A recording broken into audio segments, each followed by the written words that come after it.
तर रायगडमध्ये पंढरपूरला जाणाऱ्या खासगी बस आणि ट्रॅक्टरचा एक्सप्रेसवेवरती अपघात झालाय। यात 5 जणांना आपला जीव गमवावा लागलाय।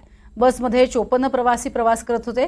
बसमधील 3 भाविक ठार झाले तर ट्रॅक्टरमधील 2 जण अशा एकूण 5 जणांचा मृत्यू झालाय।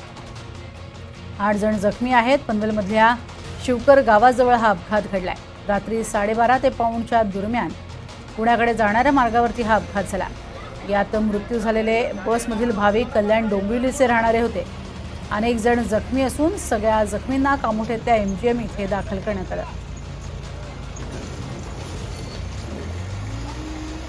एक्सप्रेस हायवेवर एका ट्रॅक्टरला आदळून त्यांच्यामध्ये अपघात झालेला आहे। बसमध्ये एकूण 54 लोक होते।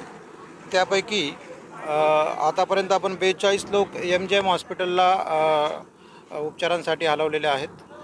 त्याचप्रमाणे 3 लोक जे अत्यवस्थ होते ते सरकारी हॉस्पिटलला हलवलेले आहेत आणि आतापर्यंत याच्यामध्ये एमजीएम हॉस्पिटलला 2 आणि सरकारी हॉस्पिटलला 3 अशा 5 लोकांची डेथ डॉक्टरांनी डिक्लेअर केलेली आहे। बाकीचे जे लोक आहेत त्यापैकी 7 ते 8 लोक जे आहेत त्यांची प्रकृती थोडीशी गंभीर आहे आणि बाकीचे लोक इतर लोक आहेत ते सेफ आहेत।